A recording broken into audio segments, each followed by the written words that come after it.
to build an exit. And so you have Brexit, as you're all very familiar with. I would caution about being too closely aligned in concept with the exiting of Britain. And so when you go with California exit or Cal exit, it may draw a parallel too close to the British experience. And so people may reflect off of that and say, hey, it's not turning out all that sweet. And so what you might want to do is say, independent of any other area, the whole principle of liberation, the principle of the right of people to self-determination. So finding a different catch term to represent that thought would help to overcome the idea of we want to exit the United States. It's not necessary. The result may be exiting the United States, but what you're really looking for is a liberation of a people who see themselves with different dreams for the future, different values, different historical background. And so I think you build up a much stronger case than just the idea of secession, exiting, and carrying or attempting to now having to fight that history. And so if you don't need to pick up that part of the opposition, it's not necessary. You can still move ahead just on the principle of liberation of people, of all peoples. So anyway, I just wanted to share that with you as some initial thought that I have. Yeah, that's a good point. So let me just ask: is it okay? Do I have your permission to record the questions I ask? Yeah, sure. Okay, okay. Yeah. Well, before I respond, just for everybody following Mm-hmm. along, Mm-hmm. Poka, would you introduce yourself, sir? Who you are, what you're associated with, in your words, and how you. Just because whenever I say this is this person and this is what they do, someone always says, Yeah. well, technically that's right, but the last word is this. It's the Independence Party, not movement. And my name, so Mm. who are you? What are you Yeah. with? How do you explain what you do? Okay. In your words, sir, and this is going unedited, so however you want people to address you and know you. Yeah, I'm sorry. I Well, just don't want to go through first, that again because we're going to show this, and I don't want Hawaiian people going, how you disrespected him by saying his name wrong or his title. And so how do you call you? well, first of all, I've never been knighted, Okay. so don't call me sir. So I'm sorry, I was raised that way. Just old school. Yeah, I know. Yeah, old military. Yeah, my dad was military. Well, My dad was military. Absolutely. Yeah. Yeah. yeah, and that's what they practice. But anyway, yeah, how do I define myself? I have been working in the human rights arena for many years. That's where I see my principal work. I was born and raised in Hawaii, and I continue to live essentially in the same place that I've been for the last 70 plus years. Um, I'm married with children, and they all seem to circle around the same compound here in Waianae. Okay. I have been practicing law for the last 40, 50 years. Haven't lost a license, although they've tried to take it away a number of times. And I practice a general practice of law. I practice by myself, and I have also dabbled in the international arena. For a time, I had done quite a bit of work at the United Nations in Geneva, a little bit in New York, representing the World Council of Indigenous Peoples. Wow. as its primary international advocate. This was during the 1980s. And so I've been able to meet with people who are trying to seek liberation in the many different forms, especially indigenous people. And I've done a little bit of traveling to Central, South, North America, to the Pacific, some Asia, and into Scandinavia, uh, with the idea of advocacy. Advocacy involves more than just a political liberation, but it involves many other areas of advocacy, like health practices, uh, identifying one's culture and cultural integrity, and all kinds of stuff. So I'd say I'm more an advocate rather than a lawyer, in that I tend to get into many different fields and mind other people's business, I guess you could say. I've had some experience in the health area. I have been executive director of a mental health uh, community agency in my community of Laenui for 17 years before I decided to move on and return back to my practice of law. I've been noted for introducing and bringing up the issue of Hawaiian sovereignty and independence from a very early case when I first graduated from law school back in the 1976. I graduated from the University of Hawaii.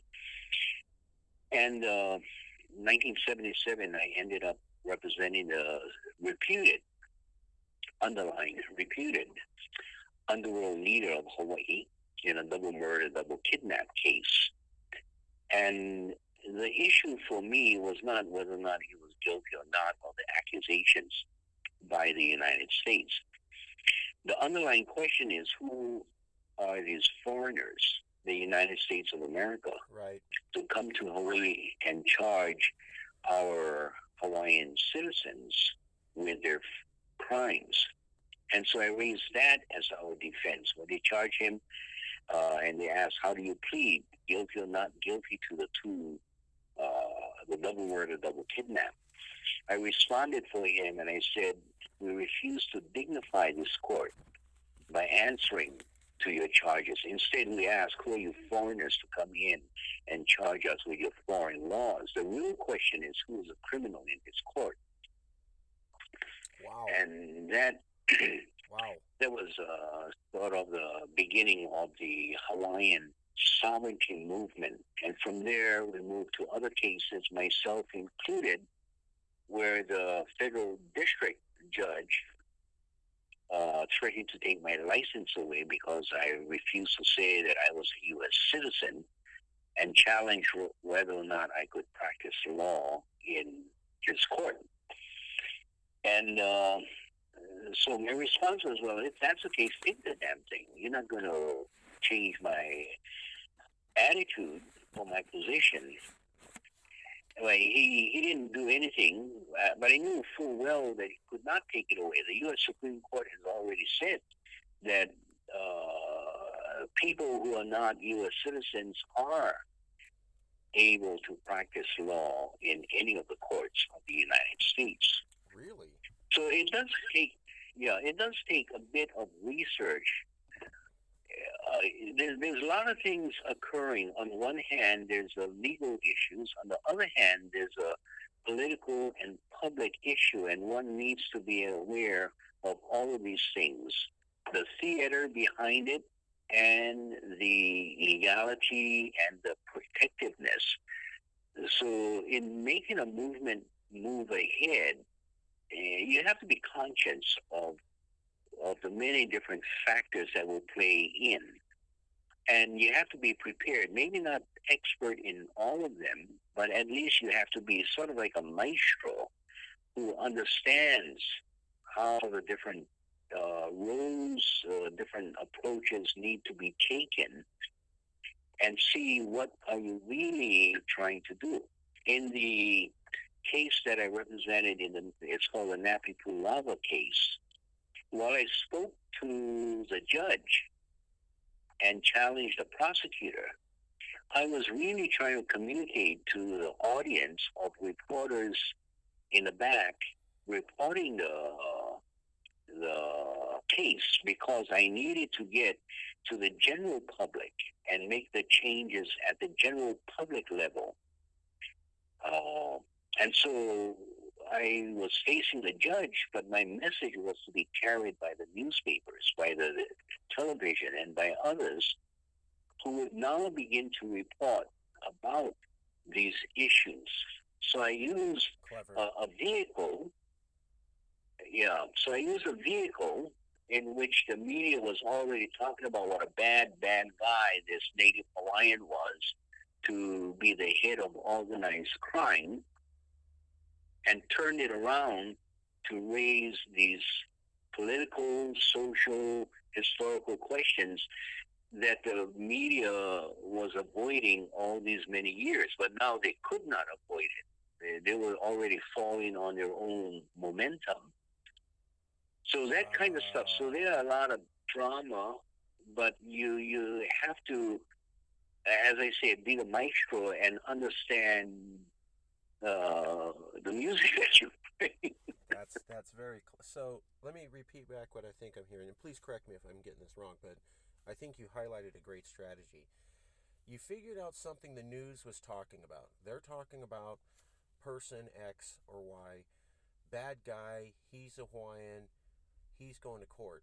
And so they've spent so much time talking about this that everybody in Hawaii is paying attention to this court case. And then you go in and you go, okay, well, all we're going to talk about for our defense is how you don't have the right to prosecute people because you're not even supposed to be here legally. And because that was his main defense, the newspapers had to report it. And because they had already spent so much time talking about this case, they kind of walled themselves in. And now they had to talk about the issue that you wanted them to talk about. Am I getting this right? Yep, that's right. Brilliant. It's Brilliant. like the practice of judo or jiu-jitsu or tai chi. Mm-hmm. And so you're using the momentum that comes to you. It's a gift that they are giving to you. Right. You took a media story they already had, and then you attached your story to it in a way they had to cover. Yeah. Well done. So that was in that particular circumstance. The thing is, it's not the only technique in terms of community advocating or community organizing. I think the underlying point is that one needs to be flexible, one needs to be open, and analyze the field. Sometimes we become so committed to the legal position that we lose sight of the broader field. The test is not to win a case in that particular case to get my client found not guilty or to jam up the system so that they cannot move. But the test was to move the Hawaii society so that a new consciousness is brought about. And so even after that case, although we were very successful, they found him not guilty on all charges, etc., etc. Wow. We had to follow up with many other cases. So my own case before the federal court, or then I had other cases in which there were a lot of evictions of Hawaiians from, and there were a lot of homelessness. There still are homelessness. But whenever they would get arrested, move off of lands, we would move in and use the courts as an educational forum because we could have no other forum. We couldn't get into the education system because they were closed off to us. They didn't like what we were saying.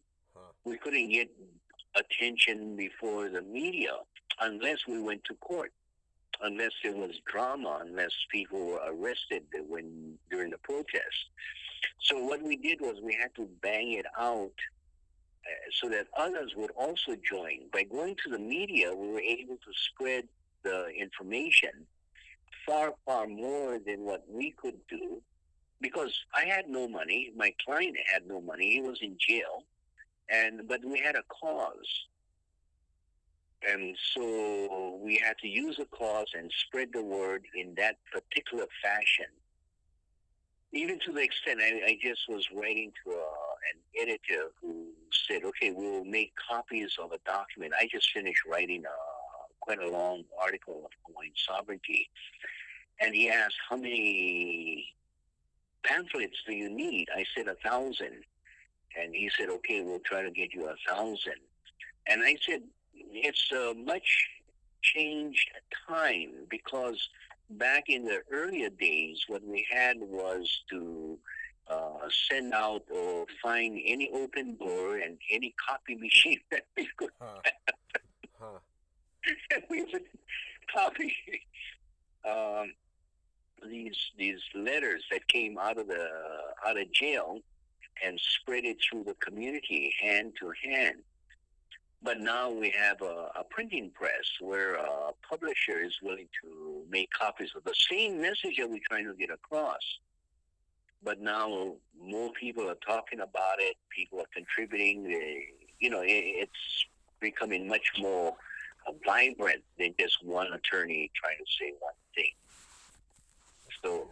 That's brilliant. it's a build-up. It's a movement rather than a single campaign. It's a cause. Well, let me ask you though. I was looking into Hawaii independence, Hawaii sovereignty, and I came Hmm. across your name, Poka Laenui. Could you say your Yeah. name for the audience? Am I saying that right? Yeah, my name is Poka Laenui. I Laenui. have another name, and I'm licensed under Hayden Burgess. Burgess. Okay. So, yeah, for a number of years, I had been known as Hayden Burgess, and then when I studied with Kupuna, uh, and anyway, she said that I needed to take this Hawaiian name and the importance of naming in the Hawaiian tradition. So it's another story that maybe one day we can get into, but not necessarily relevant to this discussion. So I do carry two names, and some people say, yeah, when you're trying to escape the attention of the FBI, you switch names, don't you? I said, Uh, no, that's not the reason for it. no, no. I get why. It's decolonization, right? I mean, this is mental Yeah, decolonization, pulling yourself back consciously from a system that you didn't ask to be part of, but you just yeah, were there's told a this lot is of the way it is. cultural. Yeah, in Hawaii, the movement involves a lot of cultural aspects to it as well. I'm not saying that all movement has to involve that kind of indigenousness, but in Hawaii, that is a very important part of the overall movement for self-determination. And so, as I say, you have to take into consideration the many different factors of our specific situation. So I gotta ask you. Further, I gotta ask. So I was looking into Hawaii sovereignty, Hawaiian independence. I'm not asking this as a question. I noticed there were multiple different movements, but what captured my attention was that you seem to be the only person, correct me if I'm wrong, that was trying to build a suit legally to go to the international court or international audience or UN and say, hey, the way America grabbed Hawaii is not legal under international standards. It was an independent nation, it operated as one, mostly. Hmm. Then warships came and said, yeah, we're taking over all of this. And then the people who lived there didn't get a vote. They brought in a bunch of white people who were, and then they said, oh, these white people get a vote, but the people of the area don't get a vote. And then they said, oh, what do all the white people choose? They want to be part of America as a territory and state, and then that's accepted as legally. So the military invasion, the unacknowledgement of being an independent nation, the disenfranchisement of certain ethnic groups for the vote, all of that's illegal and would never be tolerated under modern international law. And so you were putting together a case saying, why is this still legal? If we know this is a horrible thing to do, why does everybody act like Hawaii is legally part of America, Mm-hmm. when you would say under international law, in Iraq and in parts of Africa, no, you don't get to do that. Or Ukraine, that's not cool. You don't get to do that. Well, why is it not okay for them, but everybody's still acting like Mm-hmm. it's okay for us? Am I getting this wrong, or please correct me where I'm not? You're correct if you place it in a particular and appropriate time frame. Okay. In the early days, in the 70s, in the 80s, I was, in fact, the only real person talking about these issues and putting it together with that analysis. However, since that time, there are many other people who are also joining in, and by that joiner, they are even pushing it or more clearly developing issues going into the culture, going into the particularities of history and the rest. But the basic format I had written about, and many other people are now writing about it.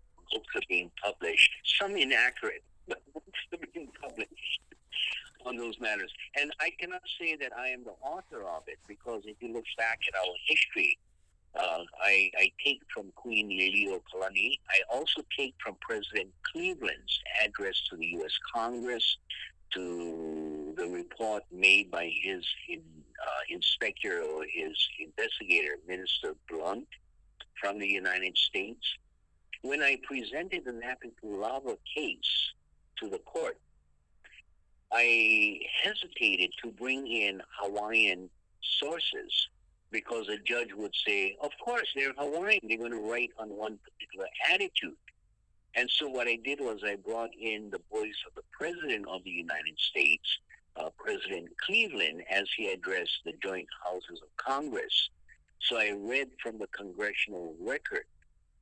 And there, the judge says, this is the most fantastic story I have ever heard. He would probably not have said that if I was reading from Liliuokalani's Hawaii story. Right. And it would be the same story. But right. So you have to also look at who the messenger is and who the audience is. For the U.S. court audience, I need to use authority that they cannot squeeze out of. Right. For my Hawaiian audience, I talk about our queen. So it changes, but I'm sort of like a redactor or the reporter, and not really the inventor. I'm certainly not the inventor. I'm just part of that history of this movement. Who are some of the other people that are names out there that are working on making this legal case? Well, one person, and I'm closely associated with him more recently, is Leon Siu, S-I-U. He was with a singing group, Leon and Malia, back in the 70s and in the 80s, and quite popular.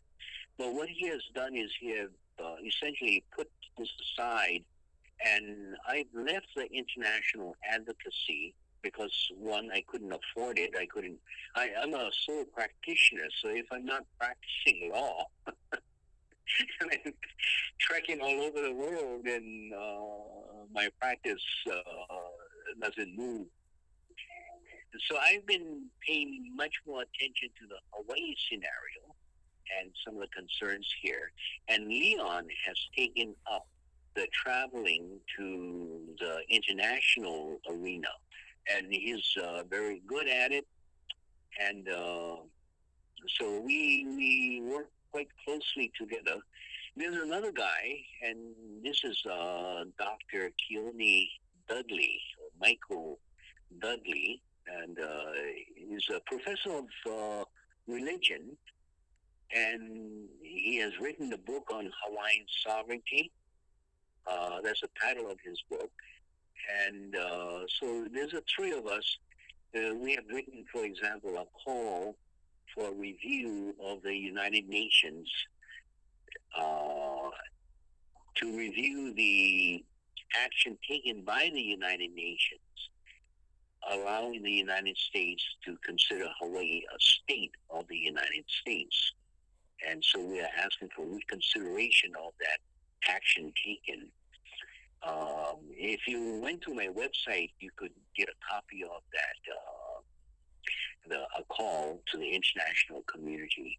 My website will cover a lot of different materials that we've been putting together. But to get to your question, who else is involved? My first recommendation would be Leon Seal. There are many other people also involved in movements, but in different arenas of the movement. Many people are on the ground and into the language, into the cultural expressions through the hula, through practice of the returning to farming, returning to planting taro and all that kind of stuff. So it's really a proliferation of people now advocating for Hawaiian sovereignty, and all in their own particular way. So the sovereignty movement in Hawaii is as much about saying we're a different culture, we're not like American culture, and we need to return to our traditional culture. We need to embrace those cultural differences, and that is as key as any legal argument. Yes, Okay. I think, and it's not necessarily only the embracing of the culture. For me, and one area I don't think enough attention is being put, the movement for Hawaiian sovereignty has to be far more than just historical or cultural justification. You screwed us, and so we're going to screw you back, and we're going to get our independence. That's not enough. What you have to build it on is the future. How can we imagine a preferred future in which we can express our own values, our own directions, rather than having that being expressed for us or controlled by the United States over us? The whole idea of colonization violates the principle of self-determination. And so, looking at the future, we want to be able to control our future. Self-determination is the father and the mother of all human rights. And that's what we're trying to achieve. You had mentioned to me. I'm sorry, go ahead. No, I'm sorry. I did want to ask about self-determination. So you had pointed out, and this is something we in the Cal Exit movement we've noticed. The America. Tell me if I'm getting this wrong, but America, because you're the lawyer, America signed a treaty with the UN, helping to get it going. In that treaty, they said they recognized the right of self-determination. The U.S. Supreme Court in America has said that foreign treaties are above domestic law, and so therefore you could go to the UN and say, "Hey, America, you said you recognize self-determination. Well, we want to be independent." Am I getting that right? Is that roughly the argument? Yeah, there's a contradiction within the United States legal and in the United States psyche. That's the contradiction is the exceptionalism that seeps into American thought. That it's okay. That those are the rules for the rest of the world. But we have somehow been touched by God. It's so weird. The exception. Right. With the exception. There's a guy named Johann Galtung, Galtung, and I worked very closely with him when he was here in Hawaii. And he wrote a book about the downfall of the American Empire. And but he says the rest of the book says, and then what? He says that's the more important part of it. The downfall of the American Empire is simply a prediction, and we can see it already happening. But the real question is, and then what? Right. And then the United States itself becomes a better international neighbor. It becomes a better country, because it moves away from this we better than everybody else and we don't have to follow the rules. Yes. Um, yeah, so that's a basic principle. The contradiction in American law is that, and whenever I go to court, and I say, they say that, well, the American Constitution gives us jurisdiction over this matter. And I said, not really, because in Article 6 of the U.S. Constitution, it says that all laws adopted or all treaties adopted pursuant to the Constitution is part of the law of the land. And every judge in every court is obligated to uphold the law of the land. Now, to just take that whole section out and throw it away is not doing your job. So the real question is the difference, and the banker could understand that, I think, the difference between principle and interest. What are your principles and what are your personal interests? Oh, right. Yes. Yes. No, Yeah. I recall because we had looked into Go ahead. the Kosovo decision, where America just said Kosovo's a country. They just said it, and they started making treaties with it from the president, and that was all sorts of not legally, internationally. Multiple scholars had pointed that out. But in America, they said, well, the president can make treaties. Treaties are the law of the land. They supersede everything. So president said Kosovo's country. End of story. That's the law now.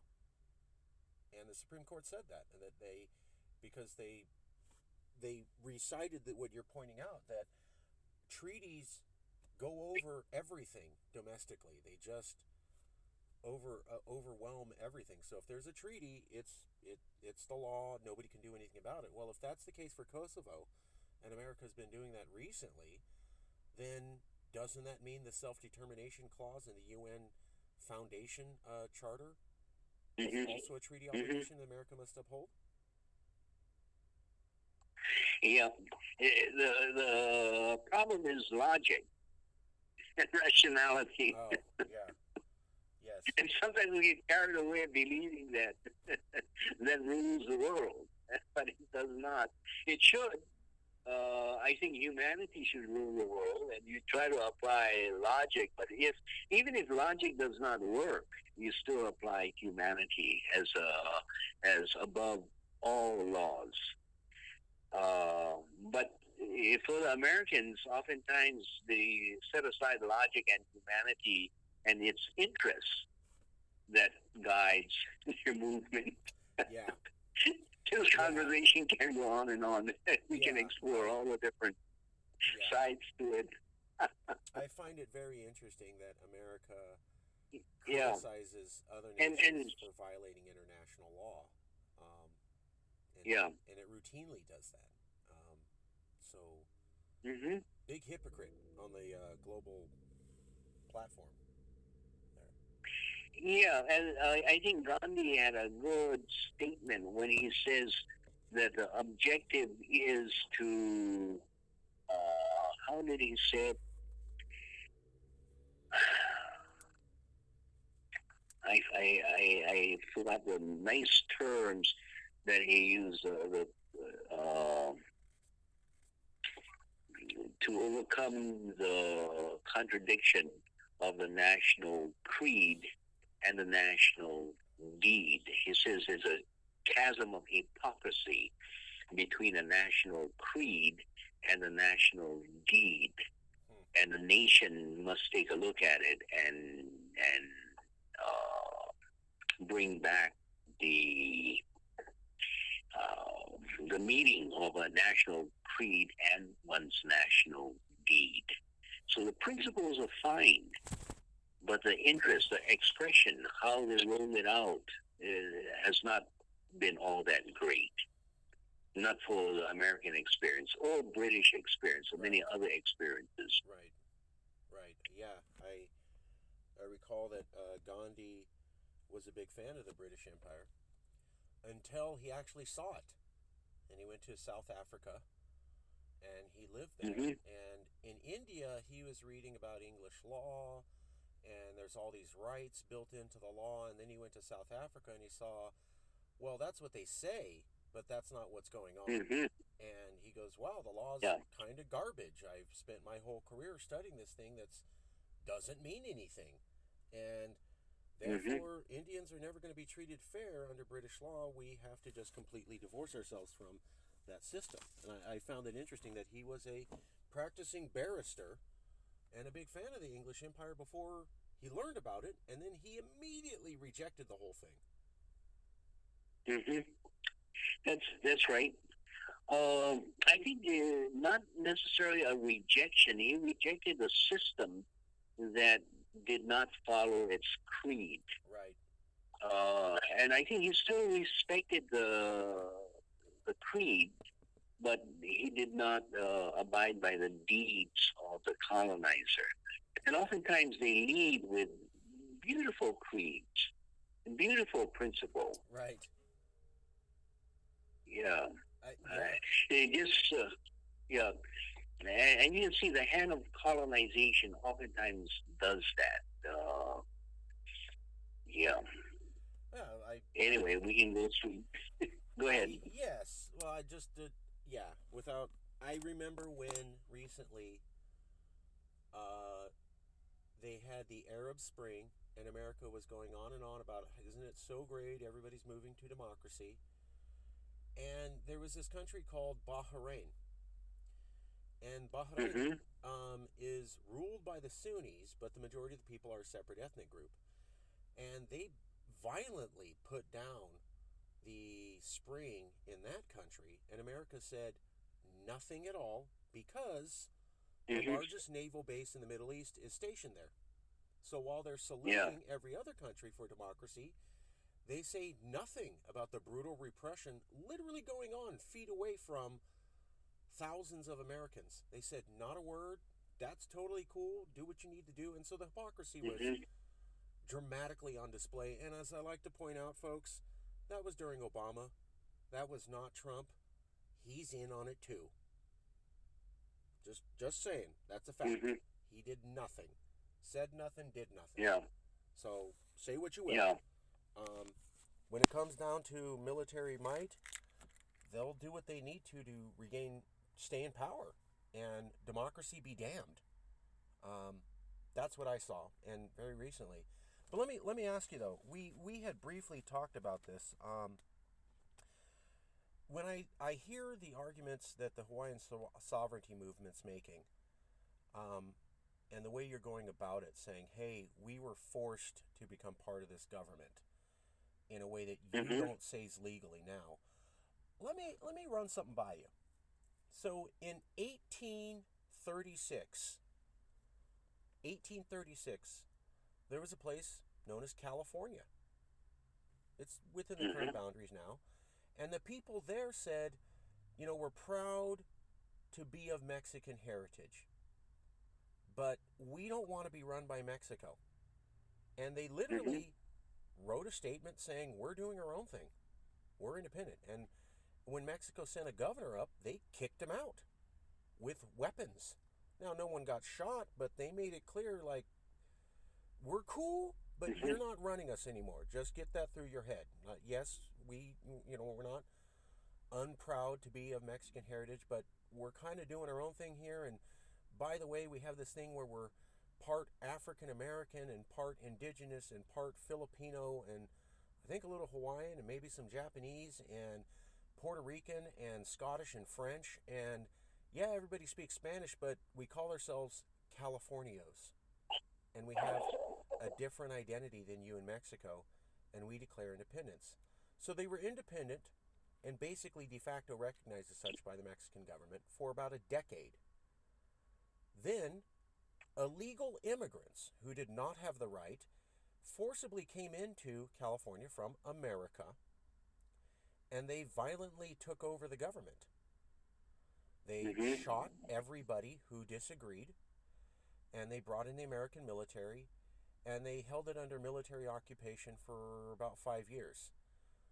Then a military general said, you need to become a state. And what they did was they built the Transcontinental Railroad, and they brought in a bunch of Caucasian people from Boston, New York, and they were there for a year and a half, and then they said, okay, everybody who's brown skinned, except for maybe 100 rich Mexicans, so thousands Mm-hmm. of you upon thousands, you don't get a vote at all. 100 rich Yeah. Mexicans get a vote, maybe 14 only when it really got down to it. And then everybody who's white Mm-hmm. and just got here in the last year, you get a vote. And then they held the vote and they go, Mm-hmm. well, looks like Californians chose to become part of America. And I think what you're Mm-hmm. saying is under international law, when you ethnically violate voting rights and disenfranchise people based upon ethnicity and then shoot anybody who disagrees, that's not legal under modern international recognition. Am I getting that right? Under modern international law, it's not legal. What you will run into is people will say you cannot apply modern standards to a period of time previous, because if you do that, then you're going to disrupt every government that now exists, which is not a bad idea. But anyway, that's the argument you're going to run into. What? I think it would be essential that you also establish, for example, that treaties or executive agreements or the institution of an independent nation of California, if you have any documentation, that would be significant in bringing that about. And as to your theory, I understand what you're getting at. Understand also that the process of colonization and the use of or the abuse of the term democracy has been going on. And so if you can exemplify it in many other situations and show how it has been abused, let me give you an example. There's a story that comes out of Kanaki, or New Caledonia. And the history of New Caledonia is that the French had been occupants of New Caledonia. They colonized New Caledonia, a Pacific island territory. Yeah. And so the people there call themselves Kanak, very similar to the Hawaiian Kanaks. The story that comes from Jan Urage, who's one of the leaders, he's passed away since, but I was talking with him in Fiji at a conference we were at. He says, it is a practice of my people to always be cordial when people would come to our village. And so we had in this village, which was sort of an way out in the countryside, a man who was sitting on his porch. And as he sat on his porch, he saw a Frenchman, Count Doge, walking down the footpath past his house. So the Kanak got up and he invited the Frenchman into his home to take refreshments because it can get hot during the middle of the day. The Frenchman came into the house, and so the Kanak had him sit at the table and provided him with food and drink. So after the Frenchman was done taking the refreshment, he got up to pay the Kanak for the refreshments. The Kanak says, no, I didn't mean to engage in a financial transaction. I just wanted to express our hospitality. So the Frenchman was happy because he had a free meal. The Kanak was happy because he was able to express his hospitality, his culture. The next day, the Kanak is working out in his field, so he's not on the porch. The Frenchman comes walking by, bringing two friends with him. And the Kanak is not there to invite him into the house. So rather than standing on ceremony, he tells his two friends to come into the house. And they sit at the table getting ready to be served. Huh. So the Kanak comes into the house and sees three strangers in his home. And he says, oh my, what an interesting custom they have in which they invite themselves in. But he says, that's okay, people have customs. So he goes ahead and he begins to provide refreshments to them. After they take the refreshment, rather than getting up to leave, they sit around and they say, oh, what a beautiful house this is. It's nice because you don't have any doors or screens to stop the wind from blowing right through, so it's nice and cool here. And then they decide that they want to look around. So they get up and they ask the Kanak, can you show us the house? Where do you and your wife sleep? And it's just a Kanak and his wife who lives in that house. So the Kanak is thinking, oh, what a strange custom to ask for that such questions. But he says, okay, I'll show them where we sleep. So he took them to a room in the back and said, this is the sleeping room for my wife and I. So one of the Frenchmen says, we like this room. We want to move in. The Kanak is getting now sort of perturbed. And he says, but if you move in, where will my wife and I move to? And the Frenchman says, well, you can go out in the kitchen, or even better, go out on a porch. Now, that turns into an insult after a while. So Kanak is very angry with his three Frenchmen telling him about they taking over his room. So he takes a stance getting ready to fight with the three Frenchmen. So one Frenchman steps in and says, wait, let's not resort to violence. Let's not be so uncivil. Let's settle this dispute in a logical, democratic way. Let's take a vote.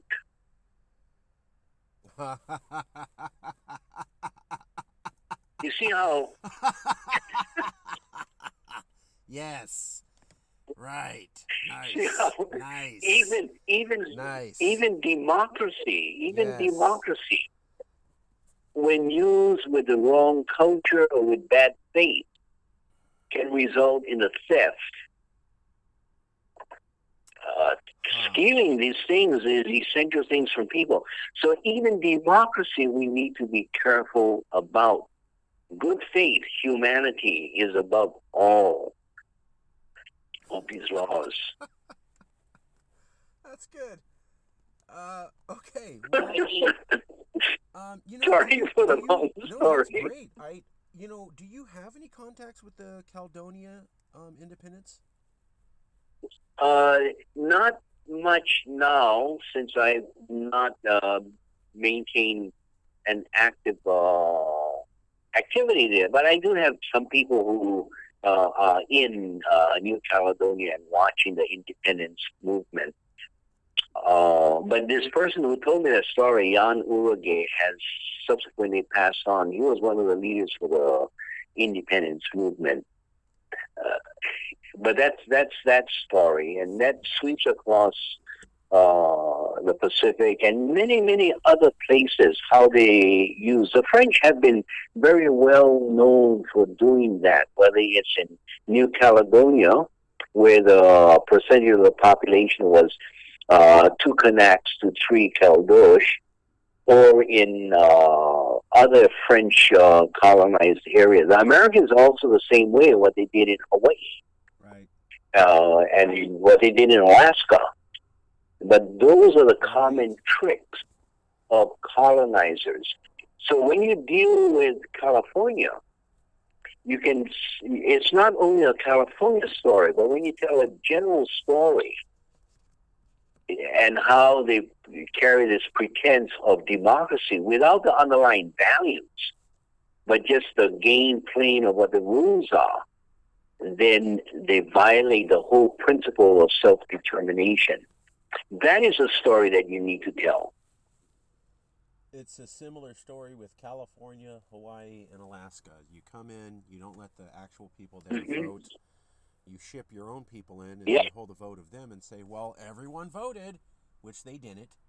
Yep. And you say, well, that's And democracy.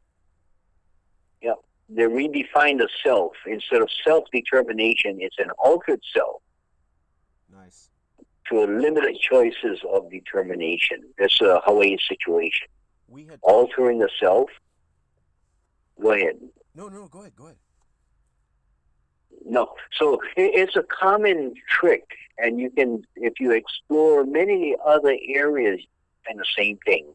They disenfranchise the people that they don't want voting. And it still went on in the United States. A lot of that has been going on. Yeah, that's insane.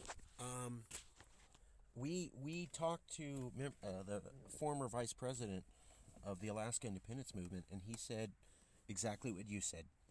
The way they made Alaska part of America was not fair and illegal under international law, and so Yep. it's just interesting. And if you read the call for a review of the resolutions taken by the United Nations General Assembly, again, it's on my website. You will see the recitation of both Hawaii and Alaska. We're trying to show the cases of both Hawaii and Alaska. Nice. In Alaska, they not only allowed the U.S. military. Usually, when you have an occupying force, they cannot participate in your vote for self-determination. But instead, the United States paid the military to go and vote. Huh. Isn't that crazy?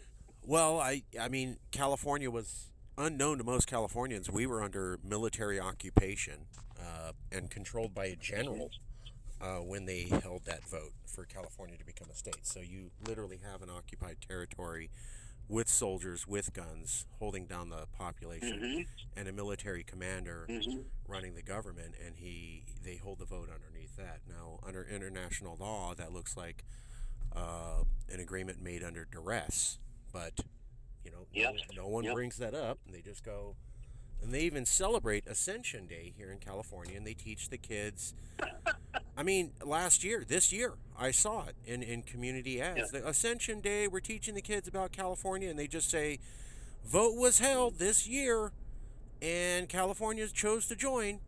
No mention about disenfranchisement, and this is in California. Yeah. We're really liberal here, and they lie about what happened to kids, and that was this year. That still goes on.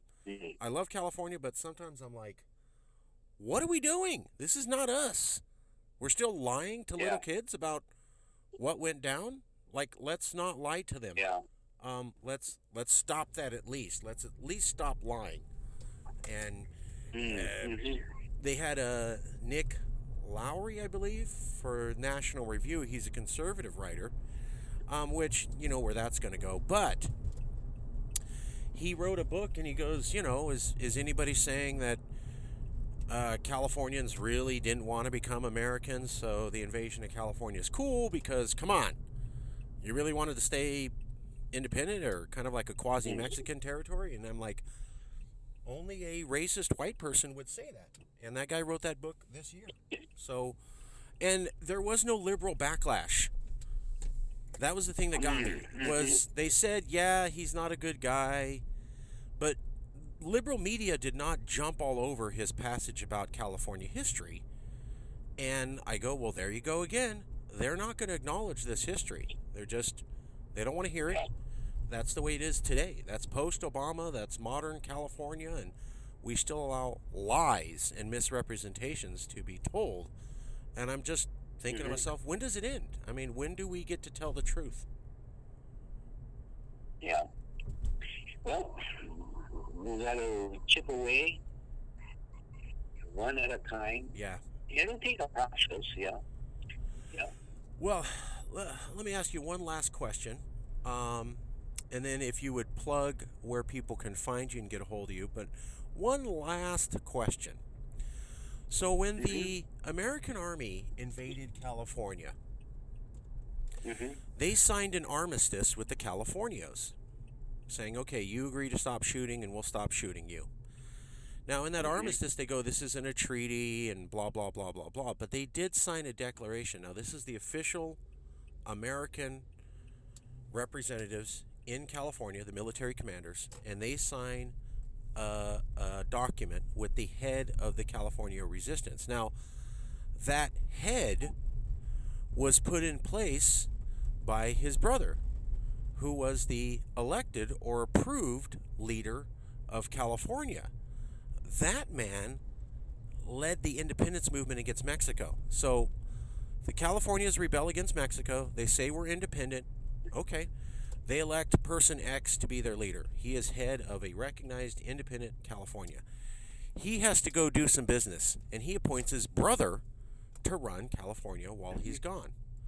So the American Mm-hmm. government actually signs an armistice with a recognized appointed leader of an independent nation.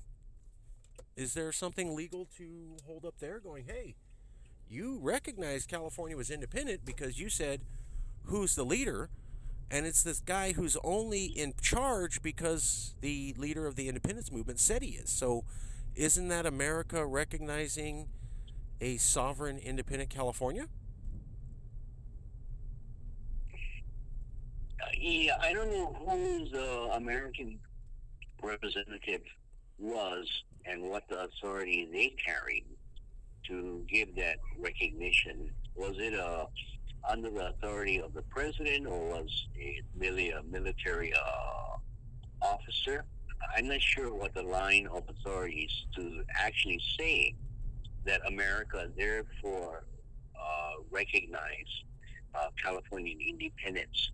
The next question is, to what extent is it necessary to show that the United States recognized California?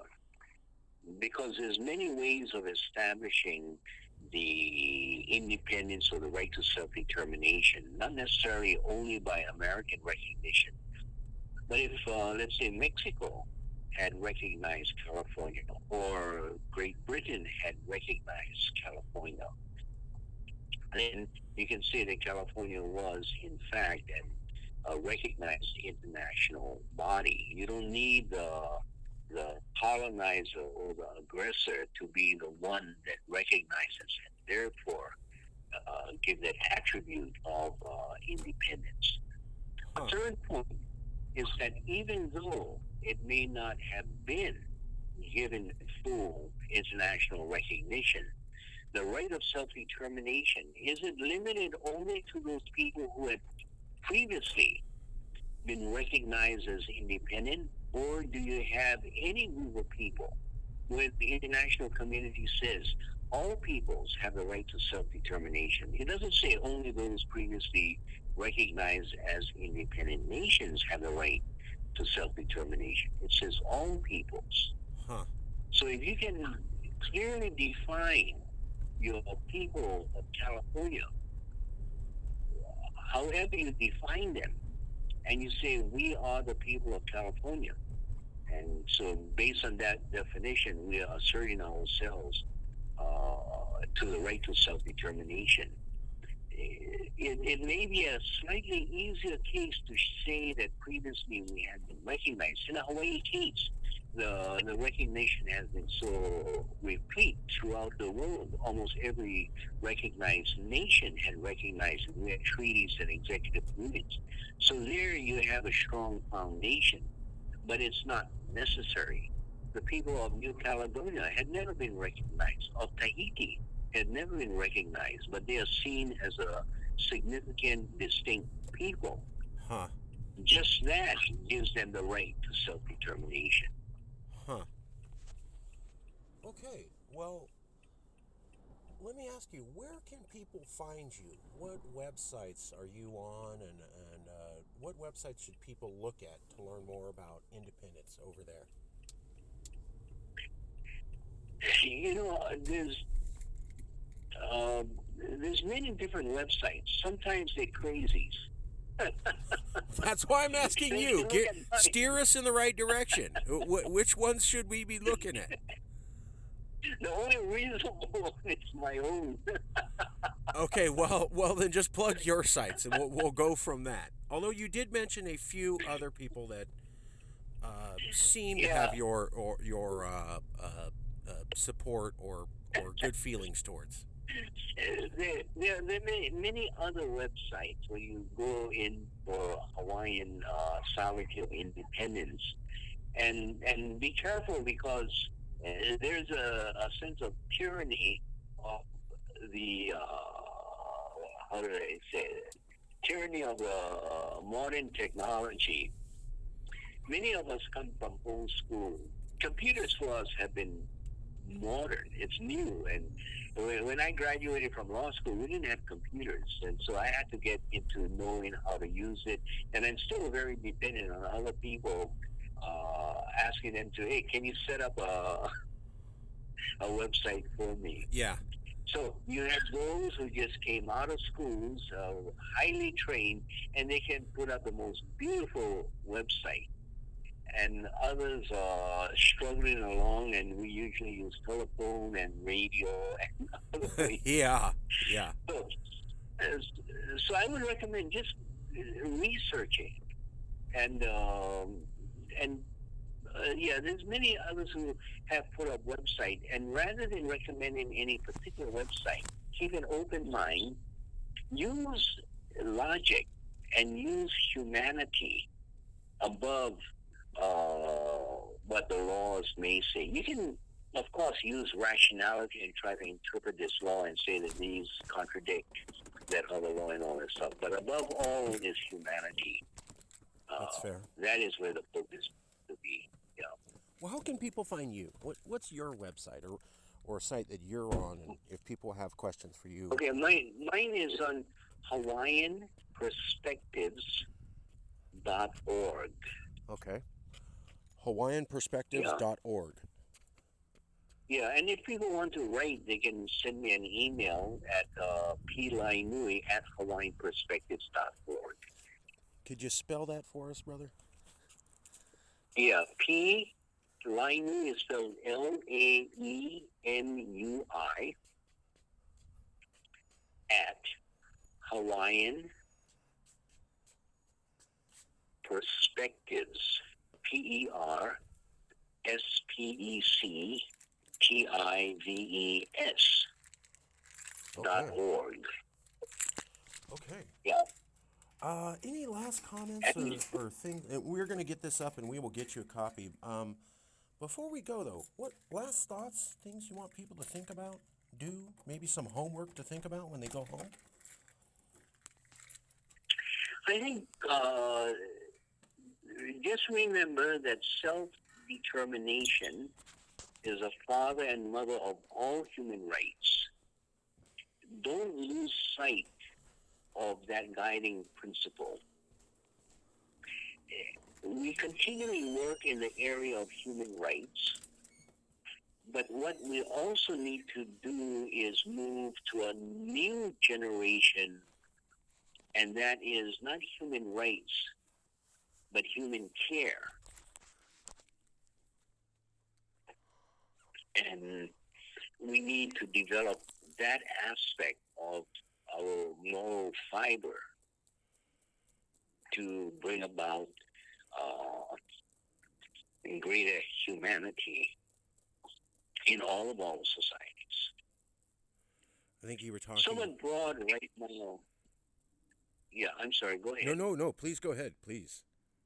Yeah, so it's somewhat broad, but think about that as really the final goal. For me, a lot of people say, well, what is your goal? It's Hawaiian independence, right? And I say, no, it's not Hawaiian independence. It's to bring about a more just society, a more fair society, a more humane society. If we bring about independence, but we repeat the same kind of selfishness that continues, what good is the movement? unless we are uh, willing to dig in, explore, and come out with values that are worth the movement is worthless. So it really comes down to what are the values, what are our hopes, dreams, aspirations.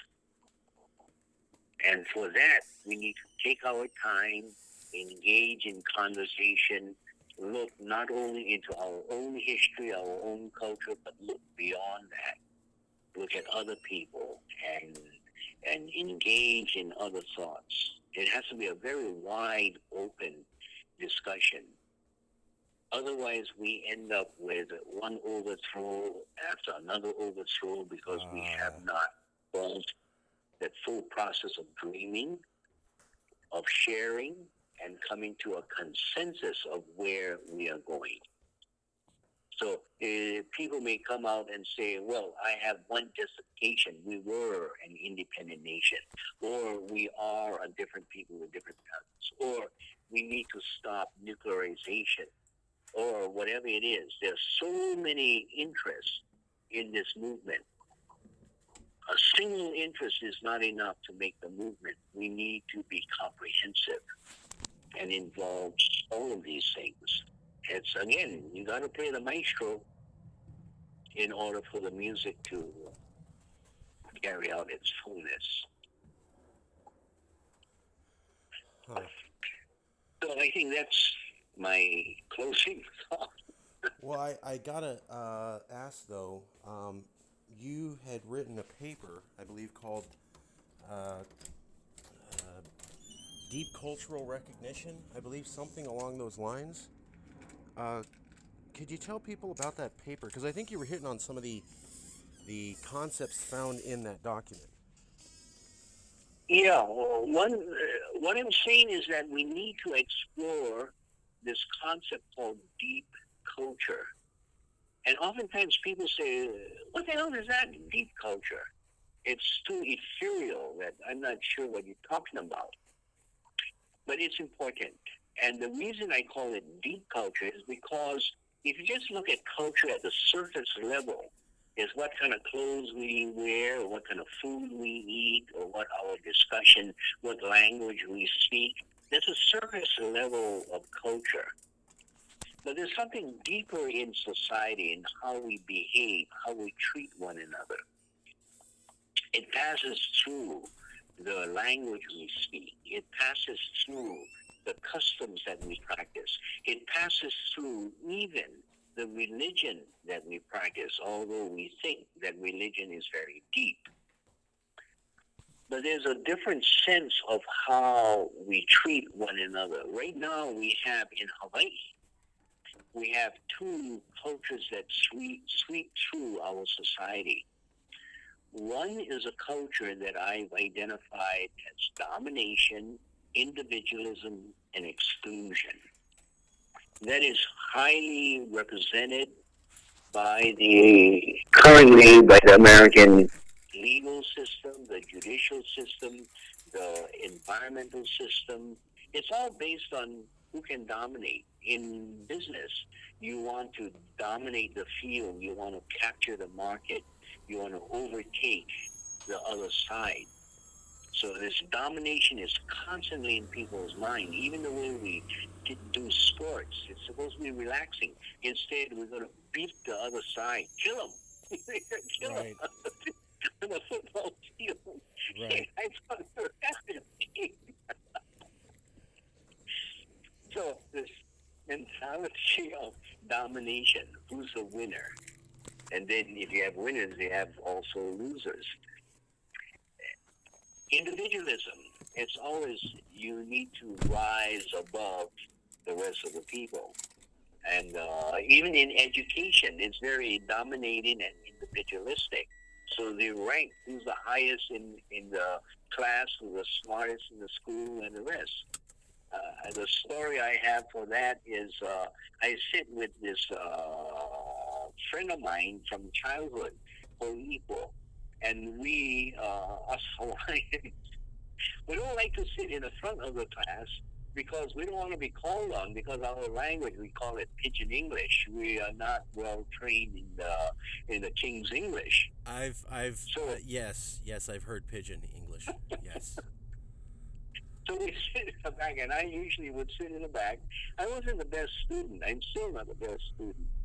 So the teacher walks into the class, and she says, "Okay, student, we have a pop quiz."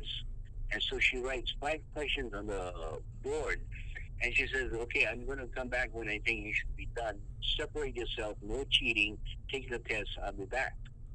So I'm sitting back there, and I said, "Oh, man, I have not studied. I don't know what this is all about." So I go to question number 3, and I have no clue what the answer is. So I turn to Hoipo.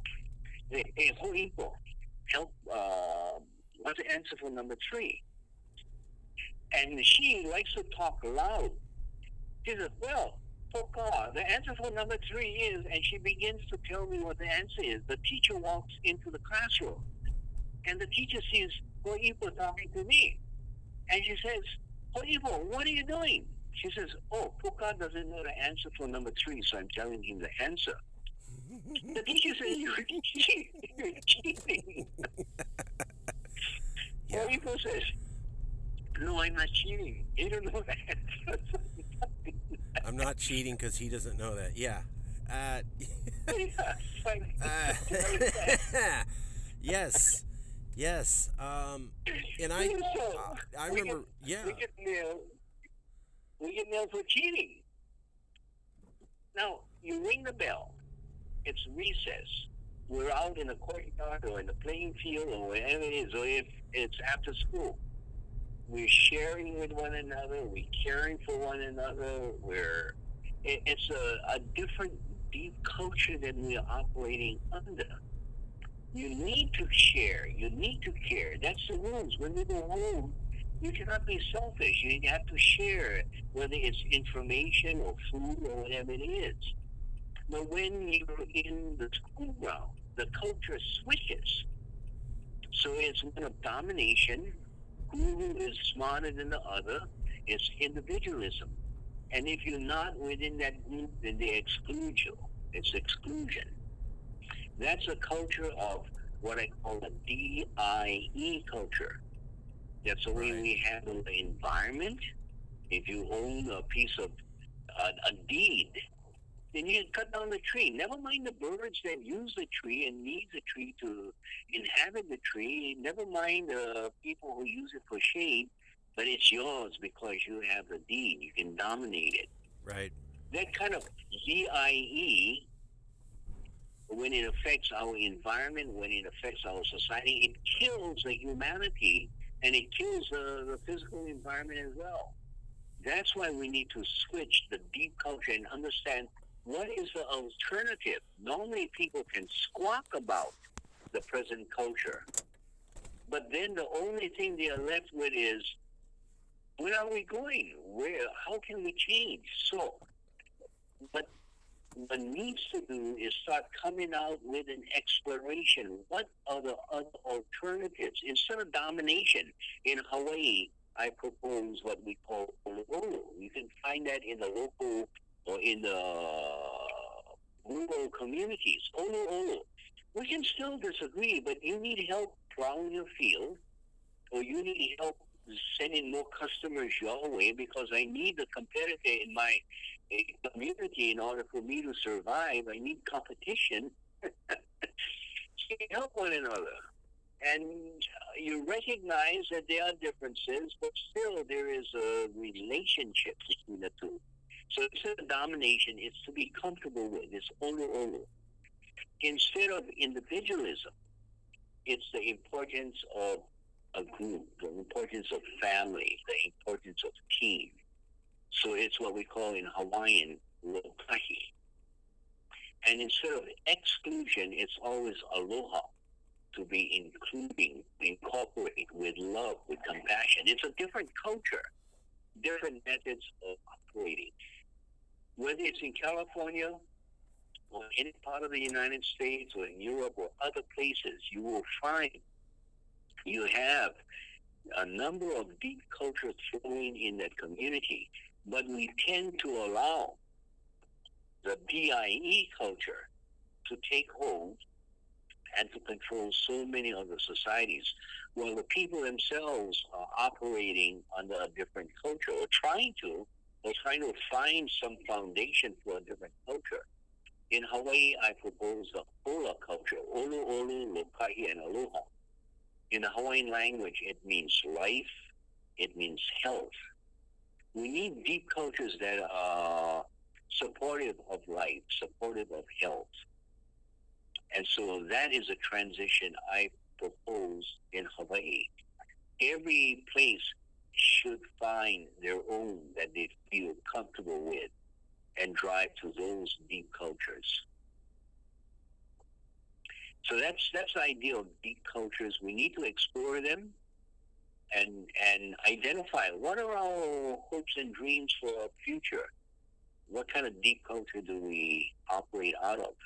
Some people say, no, I'm not affected by it. There's only one culture. I did a radio interview with Desmond Tutu. Wow. When he was in Hawaii, I didn't use the interview because his energy level was too low. And but he was tired. He had just traveled. But at that time, I said, isn't it the case that the reason for the problems that we have in the world, it actually comes out of the book of Genesis? He says, what do you mean? I said, well, and then I cited him certain passages in which God created the heavens and the earth and he created man, and then he said you have dominion and control over all of the things that you see before you. And once you brought in that concept, you separated man from the rest of society, and then what happened is man then separated himself from the rest of other men who didn't see or who didn't look like him or her. And that is the root of this domination mentality. And his response was this. He says, no, brother, you are reading it wrong. I said, what do you mean? That's what the text says. He said, that's what the text may say, but it's how you read it. What is a culture? You have to read it with a God-like, loving, caring approach. What did he mean? The culture is really what is at hand. How you read, even the text, can be far different, whether it's a very strong DIE approach or whether it's an OLA approach. And that is what makes all the difference. It's not what the words say, not what the Constitution say, not what your religious texts say, but what is inside of you and how you process that caring, that loving, that makes all the difference. So we need to... So that's why deep culture is so important. When I was looking over the essay, and I encourage everybody to look at the essay by Poka Laenui on deep culture and Hawaiian sovereignty, and my understanding was that you were saying you have this existing dominant culture that's about I control, I dominate, mine, I'm worried about me, I do what I take to win, competition, win at all costs. And if you're going to become independent, are you just changing the name of the store, and then the store's still the same? Because that's not so good. If you're really going to become a nation, why aren't you thinking about traditional Hawaiian values, which I think can apply to everybody, of we're community. Yeah, I'm not saying don't be capitalist, but do you have to obliterate the competition? Can't you have some sort of business sense and fair play and community sense? And shouldn't you really be inclusive to many people rather than I got mine and I'm worried about me and I don't care about anybody else? And what's the point of making a new nation if you're going right back to the same evils? Am I getting this right? Yep, that's exactly right. Are we leaving the institutions and the mentality in place, or is this upheaval to change and to examine all of these things? Otherwise, it's not worth the game. It's just who's going to be the new dominators. Hmm. And then all we're going to end up with is more friction, more overthrows, and all of those things. I expressed these feelings to some people in Fiji who were involved in the overthrow, the Rambuka overthrow. And one chief says, brother, if we only had heard of, of these things before we moved to independence, we we could have avoided so much of the troubles that we have subsequently come into. So that's why I say, take your time. You need the views of many people. You need that long period of time to think about these things, to talk about it, and to build a consensus before you move to action. Hmm. Yeah, I'm half Mexican. The Mexican side came over. We're actually Tejano, which is the original Mexicans in Texas before it was claimed Texas by white people. Mm-hmm. Um, and one of the part of the reason why my family's here, because I asked my grandma, and she said, you should be proud. Your grandfather, your great grandfather, fought in the Mexican Revolution under Zapata. And I said, that's so awesome. And I Mm-hmm. go, well, if he was part of the revolution, how come we're here? And you go, well, so Zapata was good, and the revolution was good. But as soon as they got in power, it went right back to corruption. It was like, oh, we got rid of all these bad people, and now here's a new fleet of new leaders, and we're going right back to the same Mm-hmm. system of I'm going to hook up me and my family, and well, I got mine, you're on your own. And so even though Mexicans fought in multiple revolutions, it didn't matter. Mm-hmm. They kept just installing new people with the same old system, and that's why my family's Yeah. here. They had to get out because they never learned that lesson that you're talking about. Mm-hmm. Mm-hmm. Yeah, I understand that. It's true. It's true, and I exist here Mm-hmm. because Mexican people, God love them, and I'm very proud to be Mexican, but I am not a fan of the government down there. And I think it's because they never learned that existential reformation or renaissance that you're getting at. And I would back Yeah. that up with a personal history that, yeah, if you're going to become independent and you're going to reform your nation, don't do the same old tired European based patriarchal garbage. Yeah. At least re-examine it. Mm-hmm. And that's why a lot of others, including Gandhi and including who's that, Marshal Tito, you can do very good for the country while you are the leader, but if you fail to provide for the leadership to follow, Uh, then you're only one lifetime, and that's not worth it. You have to prepare for the future lifetime, and the only way to do that, train the children, tell the stories, and have them repeat the stories, so that you build within the society a culture of understanding that is carried forth. What we need to do is move away from that heavy emphasis of individualism, that it's one leader who has a charisma who's going to lead us. right. Instead, you need to build a philosophy. You need to build a culture so that wherever it comes from, you have a whole army of generals who can all take up the leadership. They all know innately the direction that we need to go, rather than being dependent on one individual. I. That's why we're having these Calexit conferences, so that everybody Yeah. gets to speak and become developed and meet each other, and we can train new people to step up and speak. Um, Mm-hmm. so I want to leave you with an invitation, standing invite. The next Calexit conference is going to be December 7th and 8th, Saturday, Sunday, first full weekend in the December.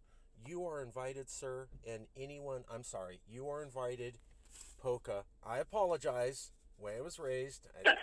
I know you're not a knight. I'm sorry, way I was raised.